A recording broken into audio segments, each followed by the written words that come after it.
First of all, I'd like to welcome our new mayor, youth council person here tonight.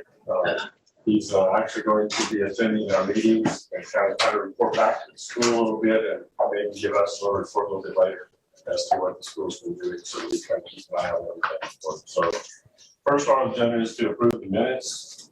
Make a motion to approve the minutes. There's a motion by Glenn to approve the minutes. Second. I'll second it. Second by Jeff. Roll call for vote, please. There's two, by the way. Yes, two sets of minutes. Two sets of minutes for executive. You want to do for both of them? Approve both of them, yes. Okay. Yvonne. Aye. Ware. Aye. McFerrin. Aye. Bounce. Aye. Kissler. Aye. Next, we approval of the claims. Make a motion to approve the claims. Motion by Kissling, I'll second the claims. second by Steve. Roll call, please. Yvonne. Aye. Ware. Aye. McFerrin. Aye. Bounce. Aye. Kissler. Aye.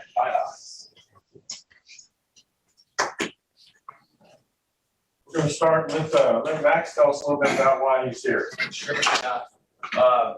First off, I'd like to say thanks for welcoming me. My name is Max Rashid. I am a junior at Cambridge High School.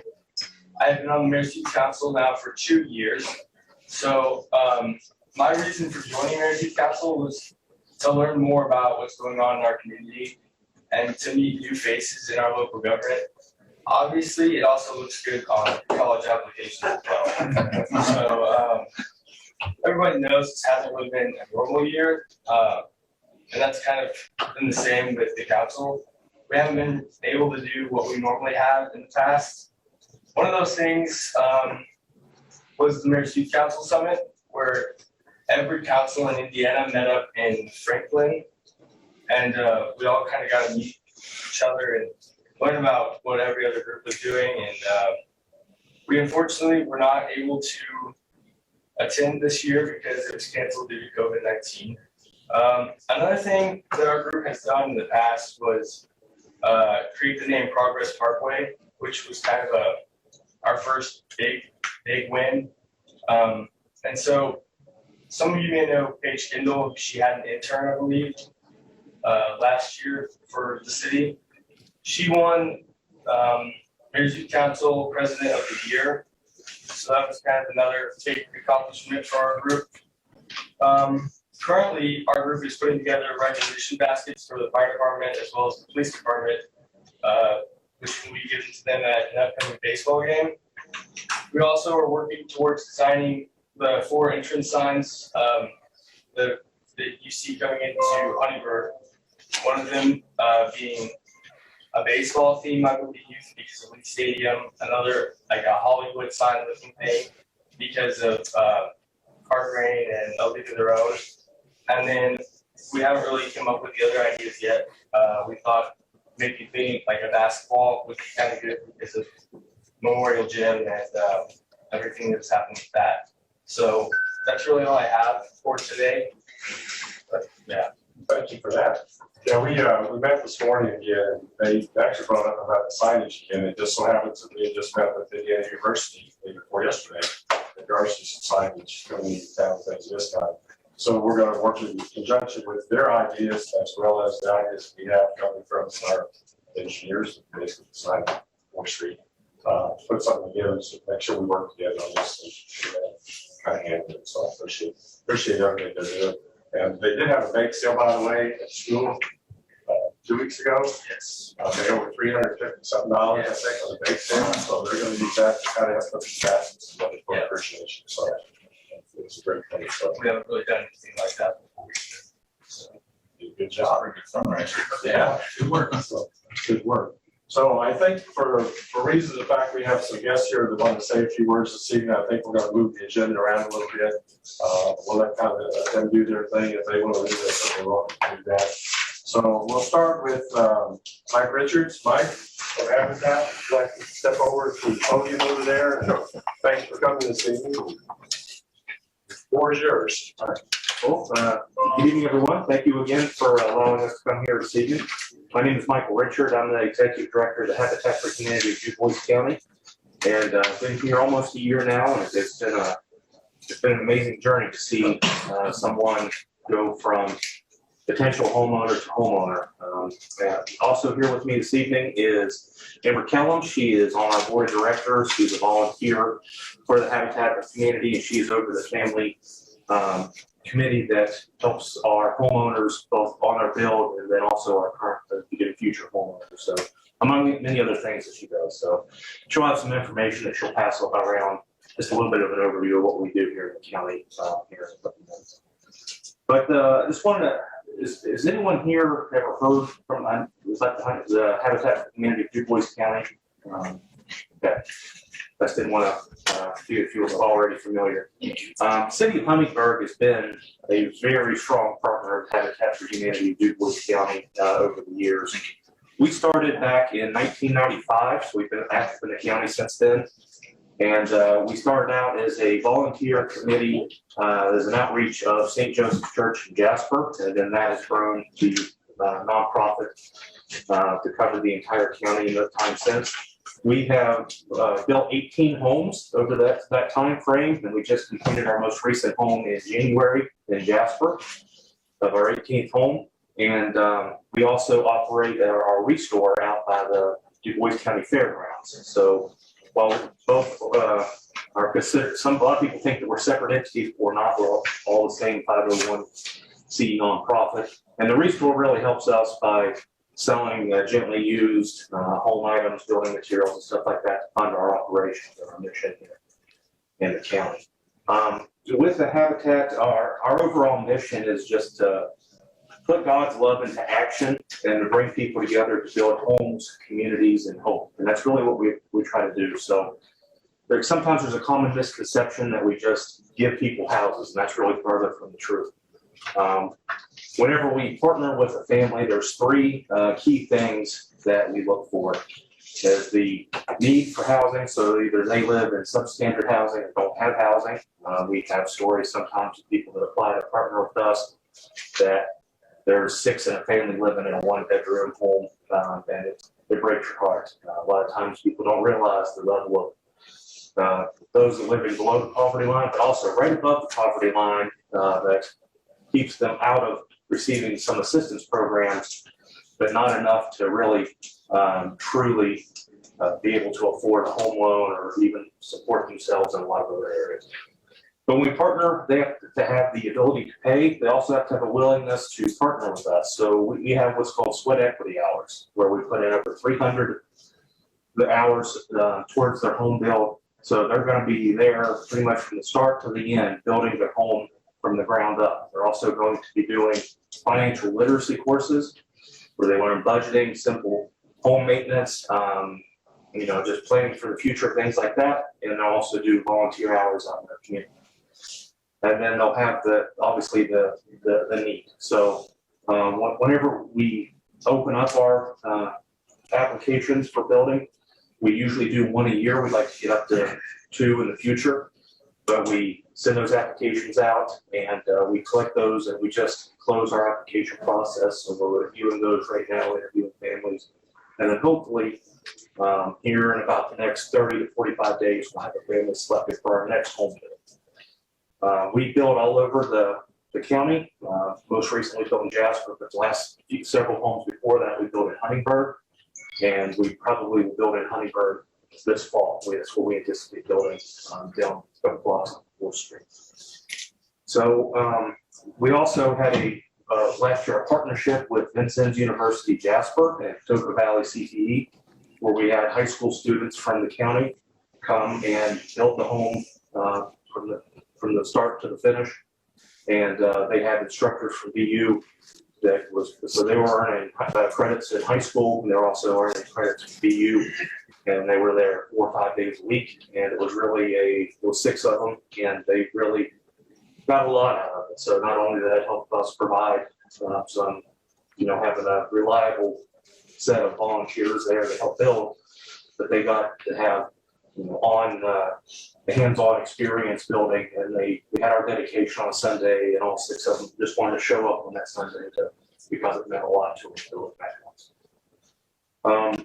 Whenever we are planning on building our house this fall. We're planning on starting in late August, early September, and going along with the school year. So from then until the end of April, early May, so that way they can incorporate that to their full curriculum. We'll still have opportunities for volunteers, individually, businesses, church, social groups, stuff like that to come in and volunteer. And with, we also do advocacy for home ownership in our community. And our affiliate itself is almost entirely volunteer led. So our board of directors, Amber is on that. It's all volunteers. So we have volunteer committees that oversee our events, oversee our outreach, marketing, and our restore, as well as also building. So we have a very dedicated group of volunteers. We're also really proud of the fact that we don't put any restrictions on who we partner with. So there's no, we are a Christian-based organization, but we do not require any faith or any particular faith or a declaration of faith to either volunteer or serve with the house as well. With our builds coming up, in the past, and the piece of property that we have planning on building, we acquired from the city of Huntingburg the end of 2019, I believe. And it's been a very good partnership to work with the city to get property, either cleaning it up or purchasing it or letting us know when it's property. And we would hope that as property comes available, or maybe potentially a good fit for habitat, that we could know about and potentially partner with that, because we'd like to give options of when families partner with us. So if they live in Jasper and they want to live in Jasper, they stay in Jasper. If they live in Huntingburg, they stay in Huntingburg. And as you know, the cost of property is really going up in the county because it's a great place to live. But that's something that we're always looking at.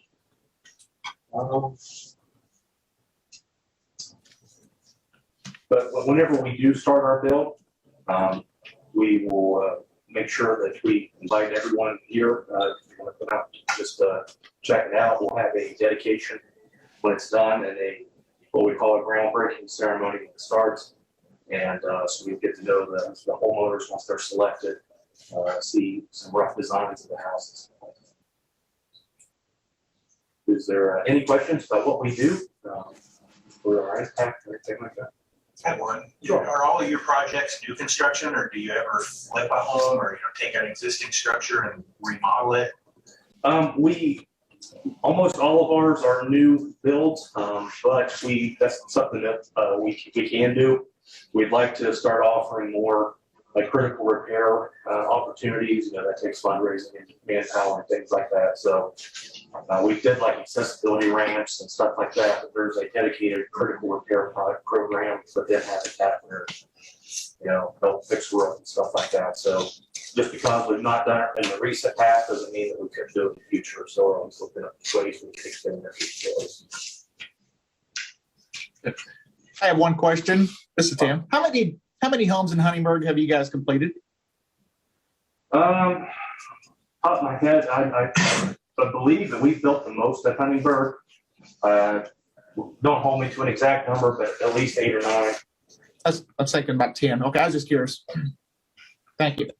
I think there's 4 just down the street from me, and then I know there's several others on the other end now. Yeah, over the last 5 years, 4 to 5 in Huntingburg.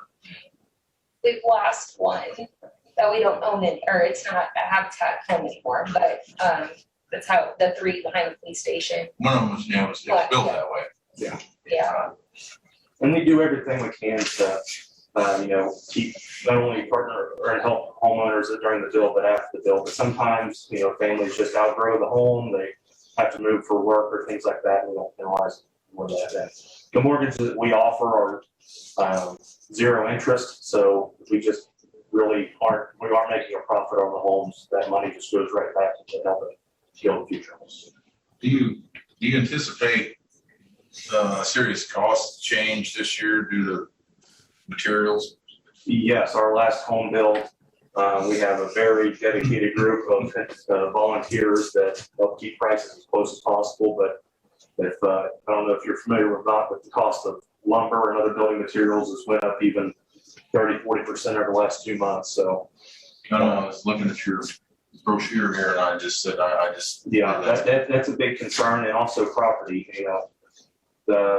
Property value itself. Yeah, the property value, you know, there's lots in Du Bois County for sale, but they're going for $70,000 or $80,000 for a lot for a home, and you know that's not affordable to the program that we run. So we're cognizant of that fact. You know, we know that that's a cost we really can't pass on, but we know that the overall price is going up, and we have to start budgeting for that. You can only go to a certain level to where it doesn't work with a lot of people that we partner with.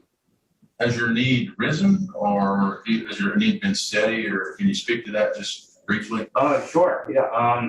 We received more applications this year than we did last year, and then last year was more applications than the year before. So the need is increasing. Yeah, the need's increasing, and you know, we don't have a set number that we ask for whenever we try to get applications. You know, it's just never enough. There's always someone that we're not reaching that we could help, that we wish we could. And, you know, we have I think the capacity in place to build more homes. It's just you know, COVID was a very tough situation last year. Hopefully we can expand that in the future. But yeah, there's definitely a need, and sometimes, you know, we're very blessed in Du Bois County, but there's, you know, a lot of people that cannot afford a home loan, or that are, you know, getting out of the divorce, or, you know, lots of different situations where they have lack of reliable housing. And it's amazing to see kids having their own room and the impact that has with their ability to have a stable life, to succeed in school. But, you know, having a place that can have a bed, it breaks your heart, but it also is rewarding, you know, to the highest level to see when it's just something a lot of people take for granted, to have a place to call their own, and what that can do for families locally. Well, I applaud your work. I do believe your organization does a fine job with what they do, and I can see that impact, that when children have a same place to live and live in the same home for many years and don't move around many times. I think that has a good impact on their stability in life and gets them a better start. Absolutely. We always hope we can do more. You know, we really appreciate the city of Huntingburg and all that you have done for us in the past. And, you know, hopefully we continue to partner in the future with, you know, a variety of different things. Appreciate it, Michael. Thanks for coming by. Thank you for the information.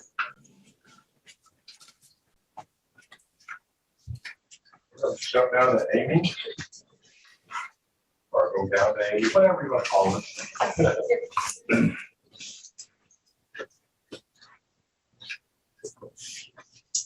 I'm Amy Kippenbrock. I am current county clerk and secretary to the election board at Du Bois County. I brought with me Becky Beckman. She is county councilwoman and poll worker, near and dear to my heart. I'm here to talk about elections in Du Bois County.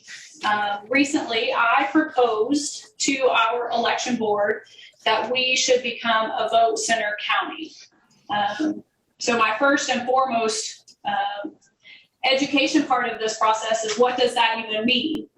We today are what we would call a precinct-specific county. So on election day, a registered voter must go to their precinct-specific voting location. If we were a vote center county, any voter could go to any polling location. I think if we went to a vote center plan as a county, it would be voter convenience. A voter that wants something that could be more convenient to them would be ideal for them. I think it could increase voter turnout. Every election cycle is different. Every election has a different race on it that drives voter turnout. So you can't have apples to apple comparisons, but many counties that have already made this change said their voter turnout increases. So that's what I'm here to talk about. vote centers is nothing new to Indiana. The first county that went to vote centers was in 2006. There are 46 of our 92 counties that have a vote center plan. So there's lots of other counties that we can learn from their successes and their shortfalls. I have spent many hours researching and understanding what it means and what would be ideal. I suggested to our election board that we keep our same footprint of voter locations that we have today. We have 10 voting locations on election day. And I know that crosses much more than just Huntingburg. You have more of a focus to Huntingburg voters. But what it means, the bigger impact to Huntingburg is what voters are coming to Huntingburg to work during the day and will then go to that voting location, or where are your Huntingburg residents working at if they're not in Huntingburg, and is it more convenient for them to vote somewhere else? That's the ultimate drive, is the voter convenience and what works for them, and driving that turnout to be higher. Several conversations that I have had led me to a little more research. I had a conversation with Mayor a couple weeks ago, and the cons to making the change, there really was none. It's we have to spend some money to educate the voters if we're making a change. I have since found there is a small fee that would change.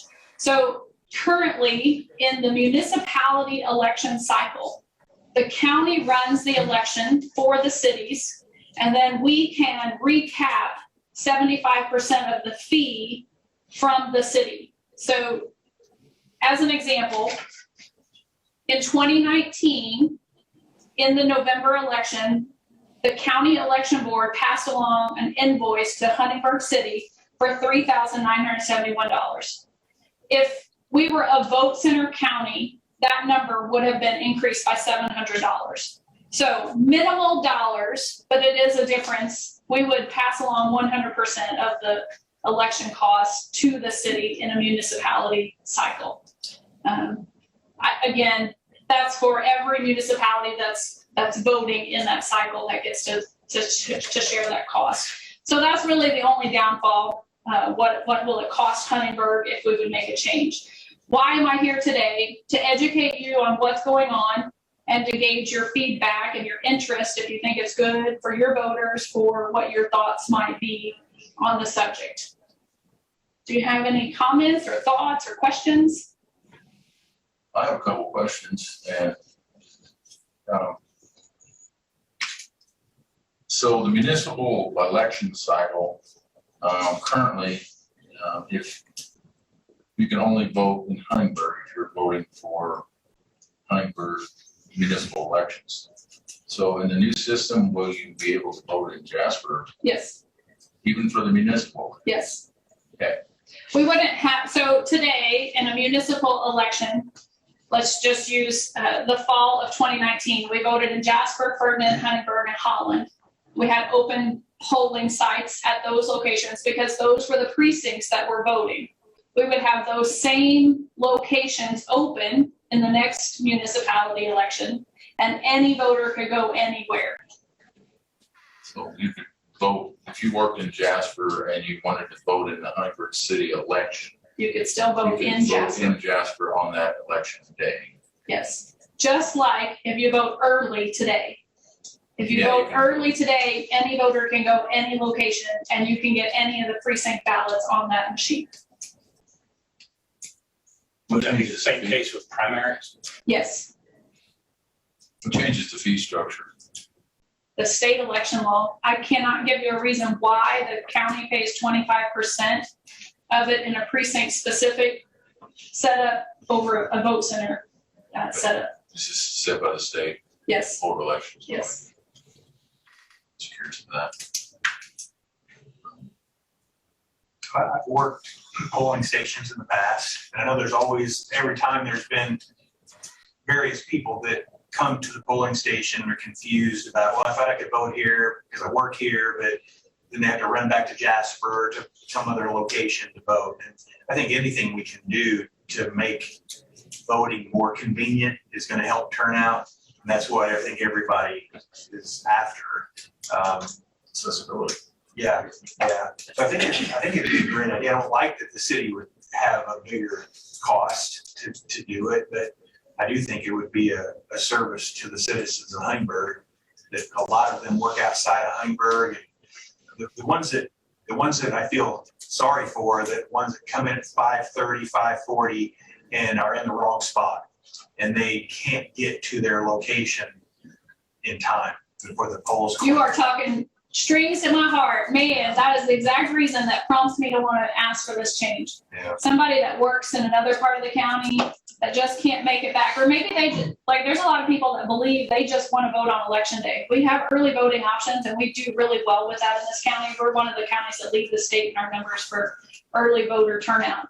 But some people just believe you're supposed to vote on election day. And what if something comes up in the middle of the day and then they can't make it to their one polling location because they got to drive to the other side of the county? It's just an inconvenience. Again, if you like what we do today, it would be my goal to not change anything. Now, I will extend and tell you the rest of the story. So part of the process to become a vote center county, you have to put a study group together that evaluates your locations. And they have to approve a plan as a unanimous group.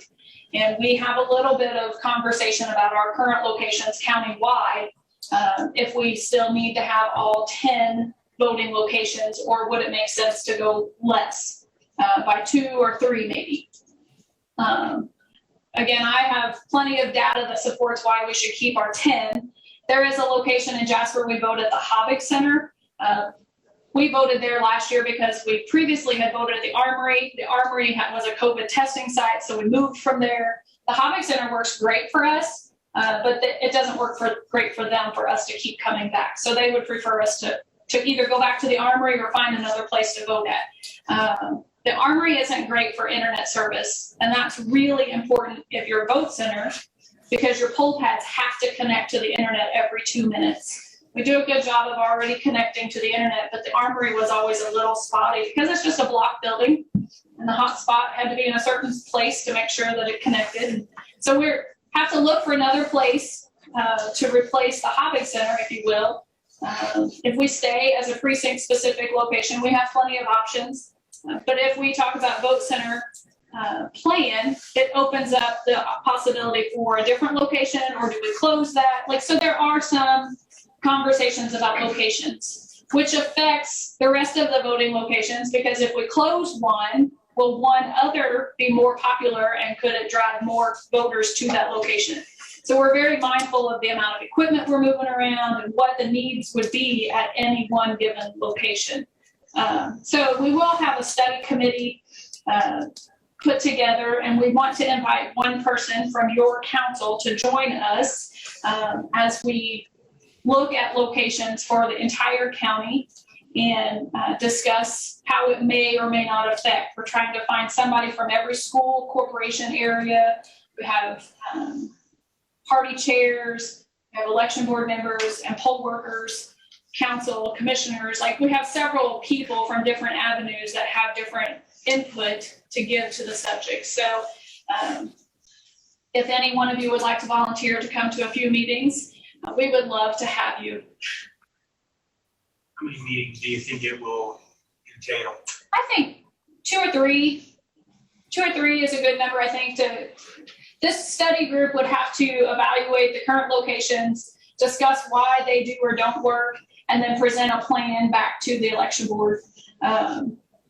It's really the biggest work that we would ask for you to do is participate in those 2 or 3 meetings, and then you maybe go visit other locations if we have to go out and look at locations to see if they would be a good fit for us or not.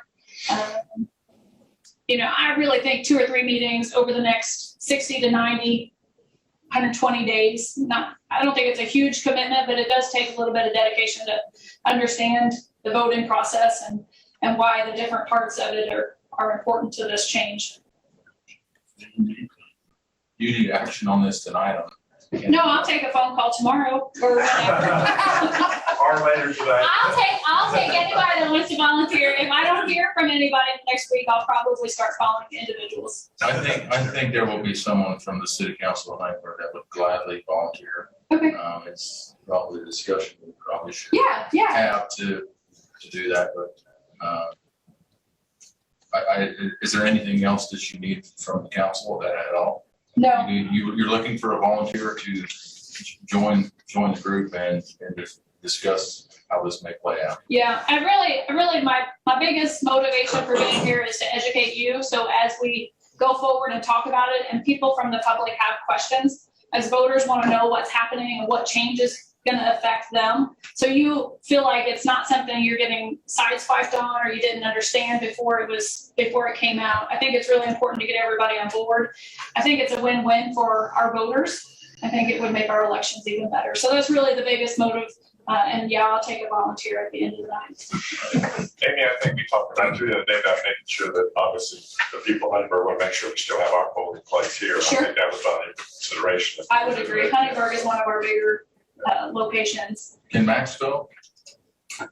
Yes. How old are you? You're 16, 17? 17. You can work as a poll worker. If you're 7, if you're 18 before November of next year, you can vote. We'll recruit them. Okay, thank you so much. Thanks, Amy. I appreciate you coming by. And you are welcome to stay, or if you want to go, you're certainly welcome to leave too. So it's up to you guys, whatever you want to do.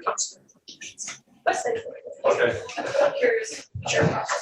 Hey, we'll jump back into our agenda a little bit here. I think at the last council meeting, we talked about the planning commission appointment, or the city council is concerned, that we need to appoint somebody for the planning commission.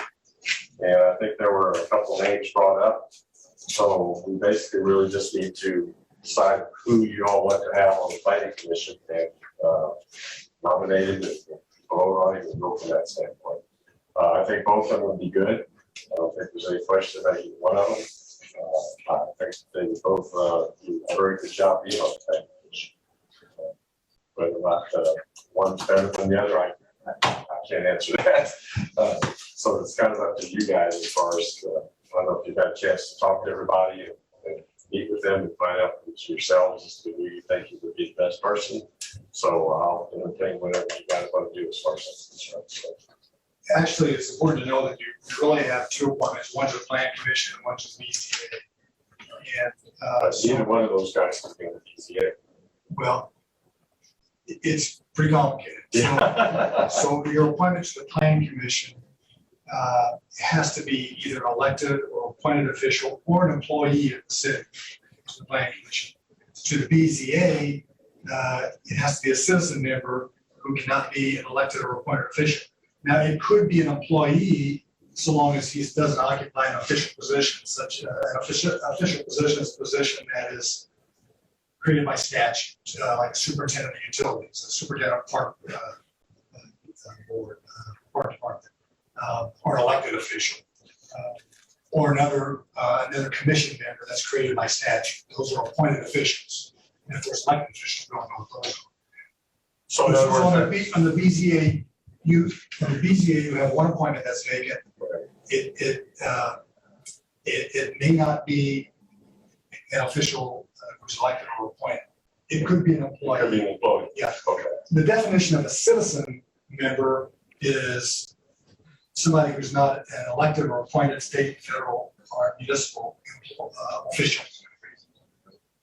I know this is complicated. But the corollary isn't necessarily so where you have to appoint somebody to the plan commission. They have to be an elected official or an appointed official or an employee. We got that. Okay. Three rounds, I think we got it. It's clear as mud now.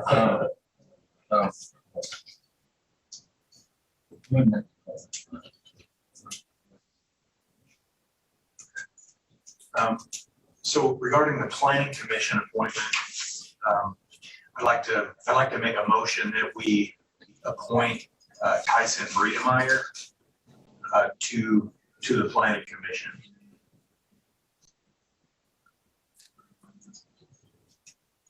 I would second that emotion. If that's you looking for an emotion to do that. Right. Roll call, Tom? Vaughn. Aye. Ware. Aye. Karen. Aye. Bounce. Aye. Kissel. Aye. 5 ayes. Thanks, Lynn. Lynn, do we have to take Mike off? Yes. He didn't go to the BZA. Yeah. Park board. Can't go there. Yeah, it's not easy. Who's not appointed or elected official for it. So we need to, then regarding the BZA appointment, I think we'll need a little bit more time to That's why I was figure asking. this out. Obviously, Yeah, if it'd been the other way around, we could do that, but right now, we don't have anybody for the BZA right now, so. We'll have to table that for to next meeting, I guess, because of the convoluted rules there. Okay. Got some good things to do tonight. Well, I think they are anyway. I think they are. Let's start with the Maple Park. First thing we're gonna need to do, first of all, is to, since we've agreed to the purchase, swap, whatever you wanna call it, lease purchase with them as far as our property and their school board property. The first thing we need to do is there's a resolution that you received that's gonna transfer that real estate from the electric utility company over to the city, so we can act upon whatever happens to be. So, we have a motion for the accepting this resolution, and we get a number for that. 2021-09. 09. We do that before we do the appropriation, correct? Is it in the right order? Appropriation is gonna take a public hearing. isn't it, Tom? Yeah, but we'd just be introducing and setting a public hearing date. Not that I know, I'm just saying they're not in that order on the sheet. Well, you know, I'll make a motion to accept the resolution for the Maple Park purchase. That was 20, for the transfer of the utility. or transfer, yes, To the transfer. utilities, right. 2021-09. Right. You're not. So there's a motion to accept the resolution. I'll second it. Second, roll call Vaughn. Aye. Ware. Aye. Karen. Aye. Bounce. Kissel. Aye. 5 ayes. vote. Now, the next resolution is going to be approve the exchange of the real estate between Maple Park, between the school board and Huntingburg. And that resolution would be 10. 2021-10. If I have a motion for that. Motion made. Motion made by McFerrin, second by Jose Yvonne. Roll call vote. Vaughn. Aye. Ware. Aye. Karen. Aye. Bounce. Kissel. Aye. 5 ayes. And the third one is for the ordinance for the appropriation for the dollar amount. And just so we know, basically, we look at the lease purchase, that dollar amount is not a lump sum type of thing, it's for the total. But we're actually going to be paying that in quarterly payments, rather than all out cash right away. So this would be for the approving the appropriations, and then there is a hearing that we have to. Yeah, this would be, you'd be introducing, and then would set the hearing date. I just had it set here for next, because I have to advertise it then.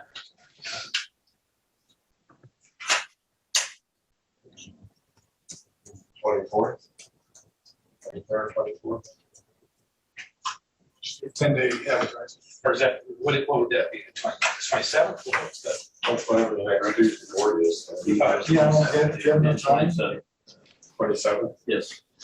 I would do it tomorrow and then, Just get there. Get in tomorrow or Thursday. So we have a motion for the introduction. of the appropriations. That would be ordinance number 2021, 11. I'll make that motion. Motion by Bales. Second. Second by McFerrin, roll call.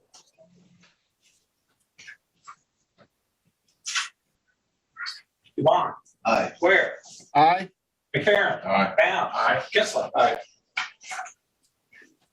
Was. And then set the date.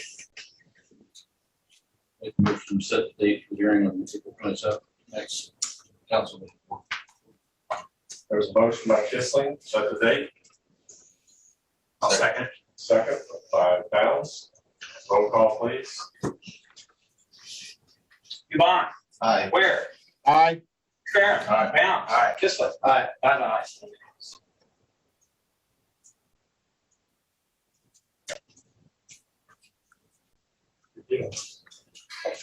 That's the end of the Maple Park program. The next one obviously is through the Methodist Church property. I think we've all been talking about this for some time. We finally got the situation where I think we're in agreement for everything. So there's a resolution to allow us to proceed with that as far as the purchase is concerned. I need a number for the resolution. 2021-12. So do I have a motion? Motion. Motion made by Kissling, I'll second it. second by Ware. Roll call vote, please. Yvonne. Aye. Ware. Aye. McFerrin. Aye. Bounds. Aye. Kissling. Aye. 5 ayes.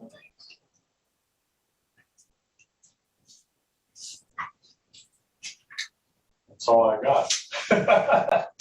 Tom, you're up. Okay.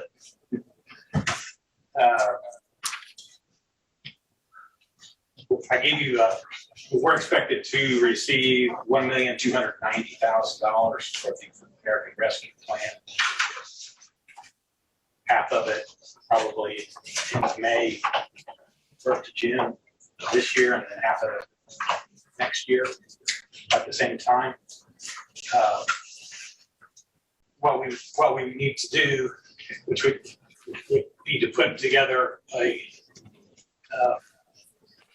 fund, create a fund, which is already would be a number 176, and then also within that ordinance creating the fund, we would need to have a plan, or at least I guess reference a plan of how the money was going to be used. So I don't know if you had time to think about it, or how you want to formally put the plan on paper. Come up for discussion. What time frame do we have on that? Well, we have enough money yet, and we don't have, we've got until December of 24 to use the money. So But as far as plan to spend the money, what do you need to? before we spend it. Yeah, we've got time to think about it. There are certain criteria that obviously that we have to meet in order to use that particular money and what it's for. So I think maybe putting together a plan with the group just to kind of come together. A committee, or you got a similar committee or something? Something like that, probably. Yeah, or I don't know, just ideas maybe that we put forward to you guys for. Well, I think you and I talked about maybe getting together too and kind of look at it from a budget standpoint, where we're at dollars and cents and what we've got projects maybe that we maybe put off. There's some Because we weren't sure. shortfall from last year. Well, we recouped a little bit of that. Coming forward, there's such things as wastewater treatment plant. We may need some more money there. Crossings for some of the road stuff that things we've got too. Yeah. So why don't we put something together, then we'll come back next meeting and present kind of you guys, see some of the ideas, and then we can kind of work together as far as that type. Does creating the fund that's gonna hold the money have to be done? When that's created, does it have the restrictions of where the money's gonna be spent before that fund's created? Well, ideally, yes, I don't know about before it's created. but we just have to have a place to put it. It's a great fund, but before you spend it, I think you have to. We have to have a plan to make sure it qualifies for what we're spending it for. Yeah, I think that's have to be pretty clear. It's in this letter, page 2. Use of funds. Use of funds, so internal control. And there'll be a lot more come out in the next month or so about it. So they're actually going to release the funds into an account that we create, our place we are gonna choose to hold. It's not like we spend it and then request it for. No, it's not a reimbursement. Right. It's like we get money, we just have to make sure we spend it correctly. Yeah, and if it's unspent in 2024, then we get it back. What's unspent? We'll try not to put that. But you do have to have a plan Yes. in advance of spending. Yes. The plan is how it's going to be spent. And will that be a yearly plan? I mean, I know we can. I don't think so. I mean, I would think you'd be able to amend it, the plan, sure. As long as it falls within guidelines, I think probably any plan. Something I was reading in what was sent out to us was that you in some cases, I guess, have to show reductions in a year versus 2019 as your base year. If you're gonna use it for revenue replacement. Right. 19 would be the base year. We really don't have much of that. But there's a lot of other things. It's, you can use it for, it says you can use it for infrastructure right in here. You can make investments in water, sewer, broadband infrastructure, anything that infrastructure that does not necessarily have to fill a shortfall in a higher budget year from what that's the way I'm reading it. We don't need to choose to spend it wisely, but it doesn't handcuff us from. There's a lot of things that would fall within what I've read the guidelines for. Just that we need to make sure we come up with plans to make sure it's the most advantageous for the use of that particular one. So That's a great deal. anything else, Tom? I did include in the March cash balances at the end of the month. If you got any questions on it, just give me a call. Bill, I have nothing. any other council items to bring up? Jose, you got anything? I have just one thing. I know that there's going to be a discussion at the next park board meeting, which is scheduled for next Monday. Right. Where Phil is going to spend some time with the park board members. Right. I know that there's city council members that would like to attend. I don't have any, what would you say, I don't expect that there's going to be any official capacity that the council would be there, but I don't want to take a risk that if 3 or more of the council members are there and the discussion gets into any kind of detail that might jeopardize a quorum. Open door law. Yeah.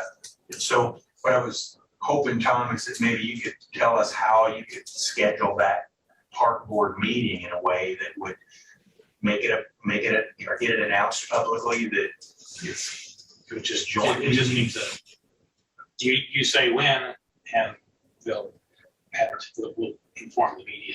Yeah, okay. The council can set a special joint meeting if the majority of you decide to do that, and Tom will send out the open door notice. It has to be at least 48 hours excluding weekends. So if you're meeting on Monday night, right? So it'd be by Thursday at 5 o'clock, you'd have to go to the meeting. If we just want to be there observed, we don't have to necessarily. If you're just going to observe the meeting, you go as a citizen to observe, even though there's a majority there. But if you're going to start participating in discussion and receiving information that you'll bring back to the council and act on, that constitutes a meeting. If you're simply going just to observe, the risk is that you're going to go and use the information you obtain there to take further action at a council meeting. And that could technically be a meeting. It's an official action. Anytime you meet together to receive official information on official city business, that constitutes a meeting. So to be safe, It would be foolish not to. right, just. That's easily printed. Yeah. Right. Do we need to make a Motion to set a special meeting. okay? So Joint meeting. So let me try that. I'd like to make a motion that we set a special meeting. Joint meeting of the council and park board next Monday, the 19th.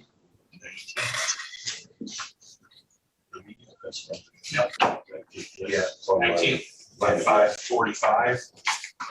When that meeting starts. We may want to have that up here instead of at Old Town Hall, only because in the room. I think we do need to set a location too, don't we, Tom, when you announce that? You would make the location City Hall, council chambers. The park board need to change their notice to their meeting notice. Can, I guess, we can't order that to happen. Somebody else will have to, Somebody else takes care of the park. I mean, I can do it, but you know who that is? the park board would need to set that. The park board president, That's what have to call for that. he would need to authorize change of the location, the meeting set, I mean, it's a set regular meeting, but he could authorize the change of the location and tell Tom. Change the venue. Tell Tom to get those. Over those. 5:45, Monday the 9th. Right. I'm gonna move to here. Right. So, So I got a motion. I made the motion, we need a second. Second. One second. Second, okay, fair, Steve. roll call. Dubon. Aye. Ware. Aye. Sharon. Aye. Bounce. Aye. Kissel. Aye. 5 ayes. As far as notifying Destin, is there someone? I'll just let them know, we just better notice, at least that for social changes. Okay, thank you. I'll call this. I have no other items. Anyone else? I have one if I can. Okay, I know we recognize people and individuals who serve our city. I would like to make a shout out and recognize an individual who recently resigned from the Housing Authority Board of 23 years. I'd like to speak for the board and thank Mr. Allstott for spending all that time and for his services for the city of Huntingburg. And I appreciate his service. Thank you. That's all I have to say. I appreciate that, Thank you. Agree. totally agree. Anyone else? I served on the board with him and he did a great job. In fact, probably, the probably need to send something out to him anyway, just the idea of the fact that first, thanks for our service. Yeah, absolutely. Sure, absolutely. Anyone else? Motion to adjourn.